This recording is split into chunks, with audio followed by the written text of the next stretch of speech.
কোরআনের আওয়াজকে বন্ধ করে দিবে। আল্লাহ বলেন কোরআনের আওয়াজ, কোরআনের আলো আমি আল্লাহ জ্বালিয়েছি, এর সংরক্ষণ, এর হিফাজতের দায়িত্ব আমি আল্লাহ গ্রহণ করেছি।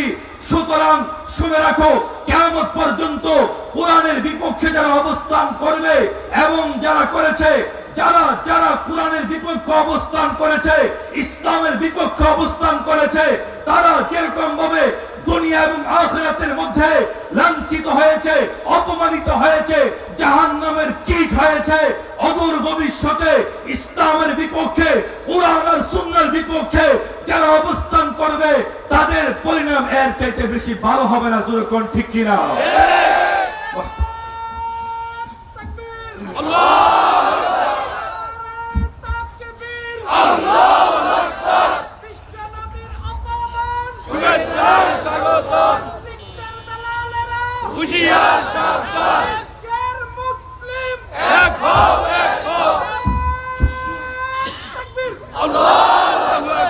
মুহতারাম হাজিরিন, রাসূল আরবি সাল্লাল্লাহু আলাইহি ওয়াসাল্লাম যখন এই ধরার বুকে আগমন করেছেন, যেই সমাজের মধ্যে জন্ম নিয়েছিলেন, যেই সমাজের মধ্যে রাসূল বসবাস করেছেন, রাসূল করিম সাল্লাল্লাহু আলাইহি ওয়াসাল্লামের সমাজের মধ্যে মানুষ ছিল, মানুষের মধ্যে মনুষ্যত্ববোধ ছিল না, মানব ছিল, মানবতা ছিল না, পরিবার ছিল, পারিবারিক বন্ধন ছিল না, সমাজ ছিল, সমাজের বৌদ্ধ বুদ্ধি ছিল না। সারা পৃথিবীর মধ্যে তখন ছড়িয়ে পড়েছিল হত্যা, অরাজকতা, বিশৃঙ্খলা, বেহায়াপনা, মদ পান, গোত্র সংঘাত, জুয়া খেলা, এমনকি একজন কন্যা সন্তানকে জীবন্ত পুঁতি ফেলা সারা পৃথিবীর মধ্যে তখন ছড়িয়ে পড়েছিল। লুটতরাজ, সন্ত্রাসী, চাঁদাবাজি, ইফতিজিং সহ সমস্ত অপরাধ যখন ছড়িয়ে পড়েছিল, আল্লাহ তাআলা রাসূলকে নবুয়ত আর রিসালাত দিয়ে দায়িত্ব দিয়েছেন। মাত্র 23 বছর জিন্দেগিতে একটা বর্বর অসভ্য জাতিকে তিনি খায়রুল কুরুন করনি, সুম্মাল্লাযীনা ইয়ালুনাহুম সুম্মাল্লাযীনা ইয়ালুনাহুম, মাত্র 23 বছর বয়সে একটা বর্বর অসভ্য জাতিকে সোনালী জাতি উপহার দিয়েছিলেন। এমন কোন শক্তির মাধ্যমে দিয়েছিলেন? দুনিয়ার কোন তন্ত্র মন্ত্রের মাধ্যমে নয়, একমাত্র আল্লাহর কোরআনের মাধ্যমে একটা বর্বর অসভ্য জাতিকে মাত্র 23 বছরে একটা সোনালী জাতি উপহার দিয়েছেন। যেরকম ঠিক কিনা? প্রমাণ করেছে আজও যদি আমার সমাজের মধ্যে, আমার রাষ্ট্রের মধ্যে, আমার দেশের মধ্যে, এই পৃথিবীর মধ্যে কোরআনের শিক্ষা, ইসলামের শিক্ষা, কোরআনের শাসন বাস্তবায়ন হয়, সমাজের মধ্যে হত্যা, অরাজকতা, বিশৃঙ্খলা, বেহায়াপনা, সমস্ত দুর্নীতি, ইফতিজিং, চাঁদাবাজি, টেন্ডারবাজি সব বন্ধ হয়ে যাবে। যেরকম ঠিক কিনা? কোরআনের শাসন ছাড়া মুহতারাম হাজিরিন, সমাজকে যদি পরিবর্তন করতে চাও, সমাজের জনগণ এবং নাগরিক যদি একটি আদর্শ নাগরিককে রূপান্তরিত করতে চাও, তাহলে মানব রচিত আইন বাদ দিয়ে একমাত্র কোরআনের শাসন, ইসলামের শাসন যদি সমাজের মধ্যে প্রতিষ্ঠা করা হয়, তাহলে সমাজের মানুষের পরিবর্তন হবে। যেরকম ঠিক কিনা? বিশ্বনবী রাহমাতুল লিল আলামিন কোরআনের শাসন, আদল ইনসাফের শাসন নিজের মধ্যে চালু করেছিলেন, পরিবারের মধ্যে চালু করেছেন, গোষ্ঠীর মধ্যে চালু করেছেন, রাষ্ট্রের মধ্যে চালু করেছেন। আদল ইনসাফের নীতি বিশ্বনবী রাহমাতুল লিল আলামিন দেখিয়ে দিয়েছেন নিজের ব্যাপারে ইনসাফ কিভাবে প্রতিষ্ঠা করতে হয়, ফ্যামিলির মধ্যে ইনসাফ কিভাবে প্রতিষ্ঠা করতে হয়, সমাজের মধ্যে আদল ইনসাফ কিভাবে প্রতিষ্ঠা করতে হয়, বিচার বিভাগের মধ্যে, রাষ্ট্রের মধ্যে আদল ইনসাফ কিভাবে প্রতিষ্ঠা করতে হয়। আল্লাহর রাসূল আমাদেরকে শিক্ষা দিয়ে গিয়েছেন। হাদিসের পাতায় পাতায় রয়েছে আল্লাহর নবী নিজের ক্ষেত্রে ইনসাফ কিভাবে করেছেন, পরিবারের ক্ষেত্রে কিভাবে করেছেন, রাষ্ট্রের মধ্যে, বিচার বিভাগের মধ্যে কিভাবে আদল ইনসাফ প্রতিষ্ঠা করেছেন।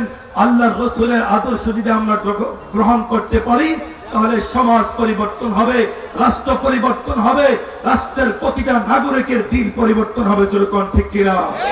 আল্লাহ তাআলা আমাদেরকে কোরআনের শাসনে, ইসলামী আদর্শের ছায়াতলে এসে নিজেকে প্রতিষ্ঠা করা, নিজেকে পরিবর্তন করা আল্লাহ তাআলা আমাদের সকলকে তৌফিক দান করুন। ওয়া আখিরু দাওয়ানা আলহামদুলিল্লাহি রাব্বিল আলামিন। আসসালামু আলাইকুম ওয়া রাহমাতুল্লাহি ওয়া বারাকাতুহু। আলহামদুলিল্লাহ। الحمد لله نحمده ونستعينه ونستغفره ونؤمن به ونتوكل عليه ونعوذ بالله من شرور أنفسنا ومن سيئات أعمالنا من يهد الله فهو المهتد ومن يضلل فلن تجد له وليا مرشدا ونشهد أن لا إله إلا الله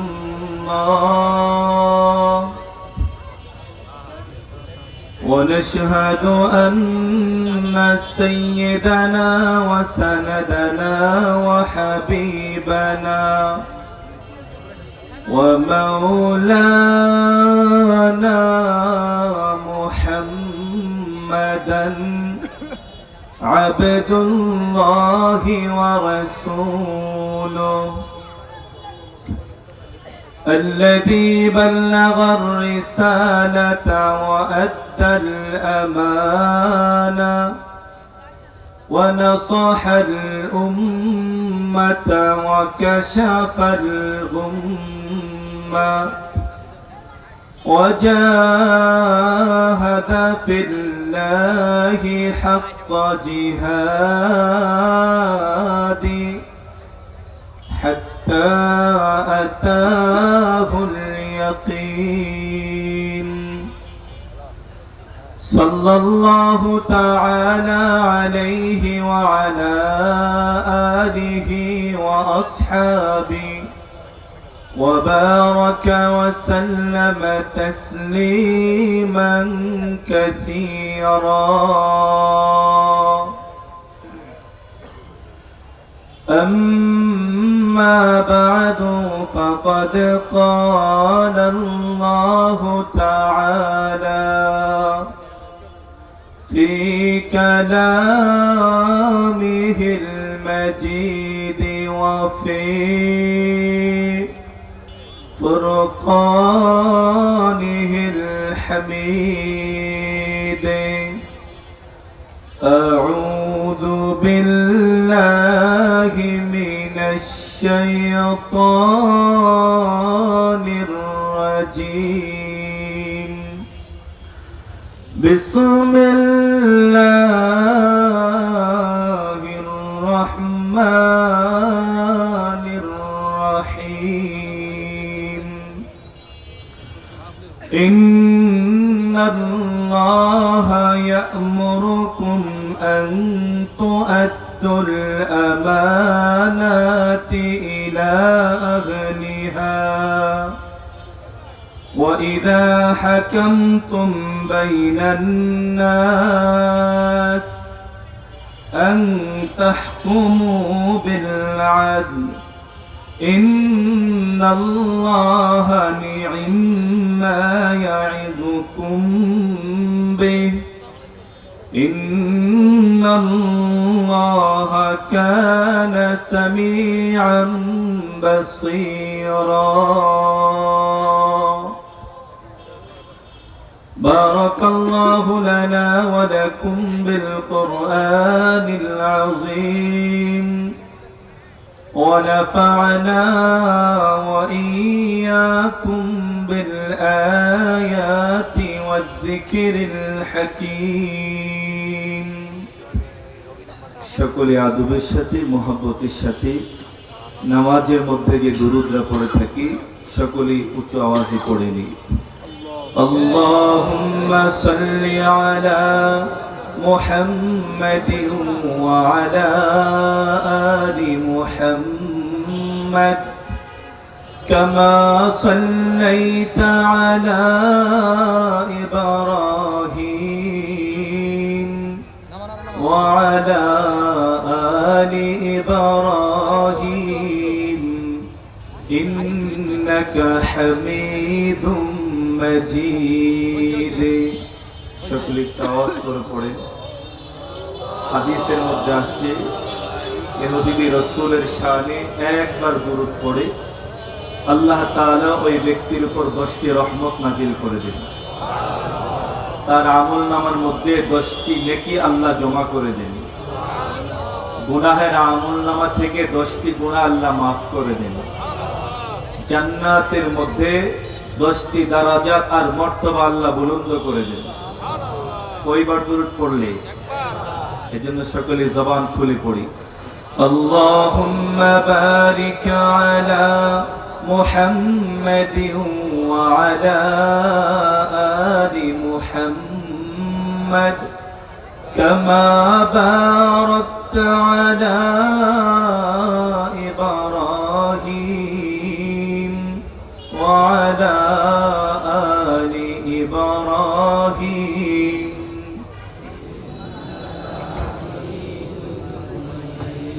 بلغ العلا بكماله كشف الدجى بجماله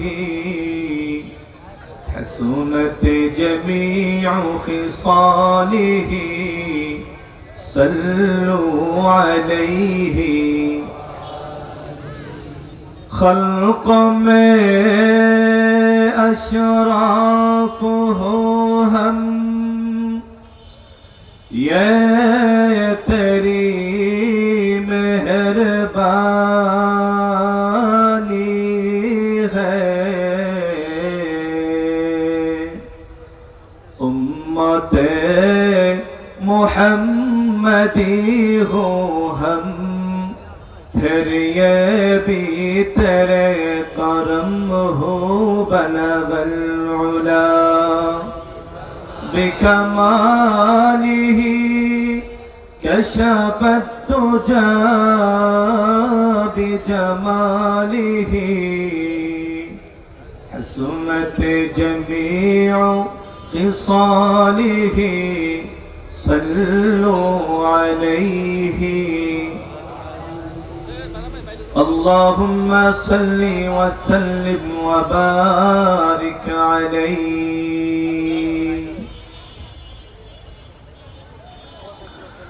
আলহামদুলিল্লাহ রক্ষলা তাফসীর কমিটির উদ্যোগে আয়োজিত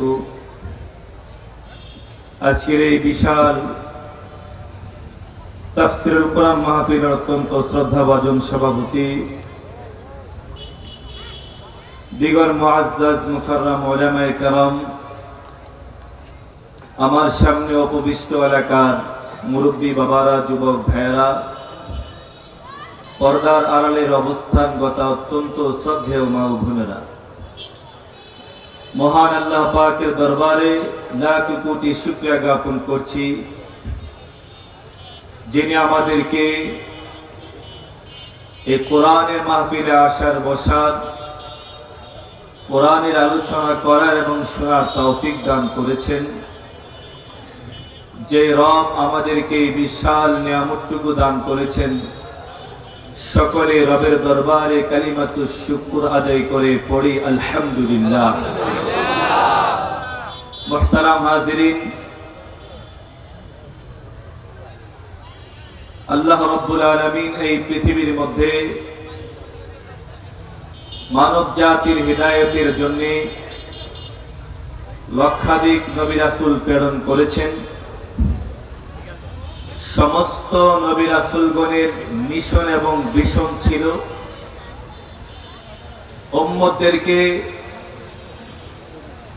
এক আল্লাহ তাআলার প্রতি আস্থা এবং আল্লাহর তৈরি জান্নাতের দিকে আহ্বান করা জান্নাত ভোলা মানুষদেরকে জান্নাতমুখী করা আল্লাহ ভোলা মানুষদেরকে আল্লাহমুখী করা এটা ছিল সমস্ত নবী রাসূলদের আল্লাহর পক্ষ থেকে একটি দায়িত্ব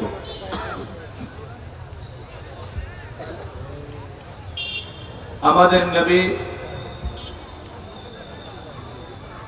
সর্বকালীন সর্বজনীন বিশ্ব মানবতার মুক্তির দিশারি, বিশ্ব মানবতার কান্ডারি, নবিউল আরবি ওয়াল আজম, হাবিবে কিবরিয়া, আশরাফুল আম্বিয়া, সৈয়দুল আম্বিয়া, ইমামুল মুরসালিন, রাহমাতুল লিল আলামিন। তিনি ছিলেন নবুয়ত আর রিসালতের ধারাবাহিকতা আল্লাহ তাআলা চালু করেছিলেন। এই ধারাবাহিকতার সর্বশেষ নবুয়ত আর রিসালত যার মাধ্যমে আল্লাহ তাআলা ইতি টেনেছেন, সমাপ্ত ঘোষণা করেছেন, তিনি হলেন একমাত্র আমার নবী, আপনার নবী, দু জাহানের নবী, সর্বকালীন নবী, সর্বশ্রেষ্ঠ নবী এবং সর্বশেষ নবী। জোরে কোন ঠিক কিনা? হাবিবে কিবরিয়া সাল্লাল্লাহু আলাইহি ওয়াসাল্লাম যখন এই পৃথিবীর মধ্যে আগমন করেছিলেন, এই পৃথিবী কখনো রাসূলের অনুকূলে ছিল না। এই প্রতিকূলের মধ্যে আল্লাহর পক্ষ থেকে যে নবুয়ত আর রিসালতের দাওয়াত আল্লাহ তাআলা দিয়েছিলেন, দায়িত্ব দিয়েছিলেন, এই দায়িত্ব, এই প্রতিকূলতার পরিবেশের মধ্যেও রাসূল এই দায়িত্ব চালিয়ে গিয়েছেন। এর জন্য নির্যাতিত হয়েছেন, এর জন্য রক্তাক্ত হয়েছেন, এর জন্য অপমান সহ্য করেছেন, এর জন্য দেশান্তরিত হয়েছেন, এর জন্য আল্লাহর পক্ষ থেকে এর মাধ্যমে আল্লাহ তাআলা রাসূলের মর্যাদাকে বাড়িয়ে দিয়েছিলেন। যেরকম ঠিক কিনা? রাসূলের ইন্তেকালের পরে আল্লাহর রাসূল সাল্লাল্লাহু আলাইহি ওয়াসাল্লাম সাহাবায়ে কেরামের মাধ্যমে এই নবুয়ত আর রিসালতের দায়িত্ব কিয়ামত পর্যন্ত আনে ওয়ালা উম্মতের এই রাহনুমাই, এই নবুয়ত আর রিসালতের যে জিম্মাদারি, এটা উম্মতের উলামায়ে কেরামকে দিয়ে গিয়েছেন। ইয়াহমিলু হাদাল ইলমা মিন কুল্লি খালাফিন উদুলু ইয়ানফুনা আনহু তাহরিফাল গালিন ওয়া ইনতিহালাল মুবতিলিন ওয়া তাবিলাল জাহিলিন। রাসূল যেরকম ভাবে নবুয়ত আর রিসালতের জন্য দাওয়াতি কাজ চালানোর জন্য মাঝে মধ্যে কখনো বাধার সম্মুখীন হয়েছেন, কখনো কাফেরদের ষড়যন্ত্রের শিকার হয়েছেন, কখনো অপবাদ দিয়েছে, রাসূলকে পাগল বলেছে, রাসূলকে গণক বলেছে, রাসূলকে জাদুকর বলেছে, রাসূলকে কবি বলেছে।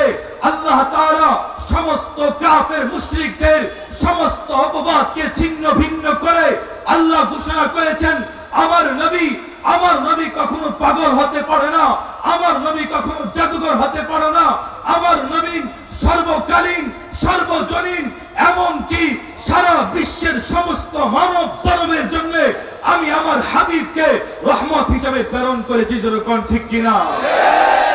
কাফেররা চেয়েছিল আল্লাহর রাসূলের এই দাওয়াতকে বন্ধ করার জন্য, কোরআনের আওয়াজকে বন্ধ করে দিবে।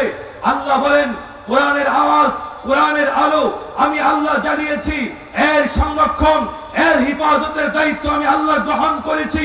সুতরাং শুনে রাখো, কিয়ামত পর্যন্ত কোরআনের বিপক্ষে যারা অবস্থান করবে এবং যারা করেছে, যারা কোরআনের বিপক্ষে অবস্থান করেছে, ইসলামের বিপক্ষে অবস্থান করেছে, তারা যেরকম ভাবে দুনিয়া এবং আখিরাতের মধ্যে লাঞ্ছিত হয়েছে, অপমানিত হয়েছে, জাহান্নামের কীট হয়েছে, অদূর ভবিষ্যতে ইসলামের বিপক্ষে, কোরআন আর সুন্নাহর বিপক্ষে যারা অবস্থান করবে, তাদের পরিণাম এর চাইতে বেশি ভালো হবে না। যেরকম ঠিক কিনা?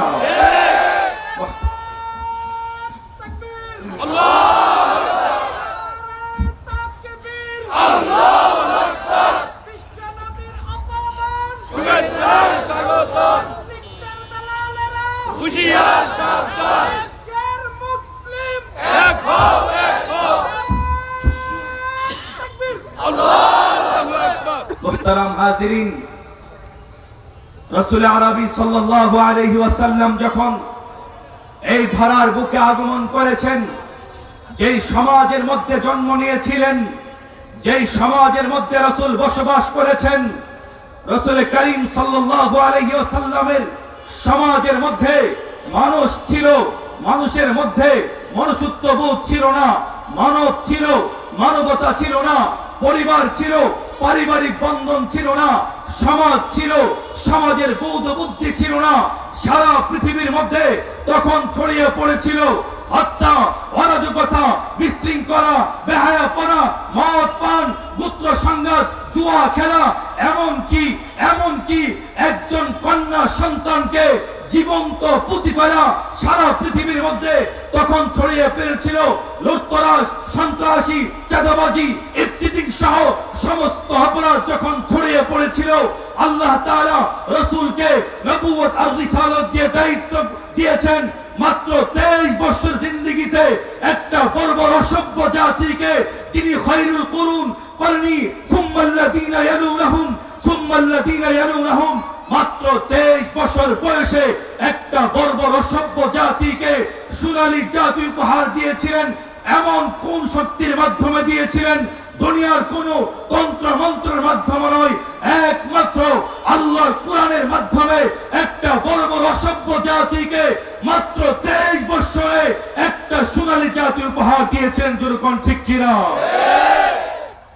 প্রমাণ করেছে আজও যদি আমার সমাজের মধ্যে, আমার রাষ্ট্রের মধ্যে, আমার দেশের মধ্যে, এই পৃথিবীর মধ্যে কোরআনের শিক্ষা, ইসলামের শিক্ষা, কোরআনের শাসন বাস্তবায়ন হয়, সমাজের মধ্যে হত্যা, অরাজকতা, বিশৃঙ্খলা, বেহায়াপনা, সমস্ত দুর্নীতি, ইফতিজিং, চাঁদাবাজি, টেন্ডারবাজি সব বন্ধ হয়ে যাবে। যেরকম ঠিক কিনা? কোরআনের শাসন ছাড়া মুহতারাম হাজিরিন, সমাজকে যদি পরিবর্তন করতে চাও, সমাজের জনগণ এবং নাগরিক যদি একটি আদর্শ নাগরিককে রূপান্তরিত করতে চাও, তাহলে মানব রচিত আইন বাদ দিয়ে একমাত্র কোরআনের শাসন, ইসলামের শাসন যদি সমাজের মধ্যে প্রতিষ্ঠা করা হয়, তাহলে সমাজের মানুষের পরিবর্তন হবে। যেরকম ঠিক কিনা? বিশ্বনবী রাহমাতুল লিল আলামিন কোরআনের শাসন, আদল ইনসাফের শাসন নিজের মধ্যে চালু করেছিলেন, পরিবারের মধ্যে চালু করেছেন, গোষ্ঠীর মধ্যে চালু করেছেন, রাষ্ট্রের মধ্যে চালু করেছেন। আদল ইনসাফের নীতি বিশ্বনবী রাহমাতুল লিল আলামিন দেখিয়ে দিয়েছেন নিজের ব্যাপারে ইনসাফ কিভাবে প্রতিষ্ঠা করতে হয়, ফ্যামিলির মধ্যে ইনসাফ কিভাবে প্রতিষ্ঠা করতে হয়, সমাজের মধ্যে আদল ইনসাফ কিভাবে প্রতিষ্ঠা করতে হয়, বিচার বিভাগের মধ্যে, রাষ্ট্রের মধ্যে আদল ইনসাফ কিভাবে প্রতিষ্ঠা করতে হয়। আল্লাহর রাসূল আমাদেরকে শিক্ষা দিয়ে গিয়েছেন। হাদিসের পাতায় পাতায় রয়েছে আল্লাহর নবী নিজের ক্ষেত্রে ইনসাফ কিভাবে করেছেন, পরিবারের ক্ষেত্রে কিভাবে করেছেন, রাষ্ট্রের মধ্যে, বিচার বিভাগের মধ্যে কিভাবে আদল ইনসাফ প্রতিষ্ঠা করেছেন। আল্লাহর রাসূলের আদর্শ যদি আমরা গ্রহণ করতে পারি, তাহলে সমাজ পরিবর্তন হবে, রাষ্ট্র পরিবর্তন হবে, রাষ্ট্রের প্রতিটা নাগরিকের দিন পরিবর্তন হবে। যেরকম ঠিক কিনা? আল্লাহ তাআলা আমাদেরকে কোরআনের শাসনে, ইসলামী আদর্শের ছায়াতলে এসে নিজেকে প্রতিষ্ঠা করা, নিজেকে পরিবর্তন করা আল্লাহ তাআলা আমাদের সকলকে তৌফিক দান করুন। ওয়া আখিরু দাওয়ানা আলহামদুলিল্লাহি রাব্বিল আলামিন। আসসালামু আলাইকুম ওয়া রাহমাতুল্লাহি ওয়া বারাকাতুহু। আলহামদুলিল্লাহ।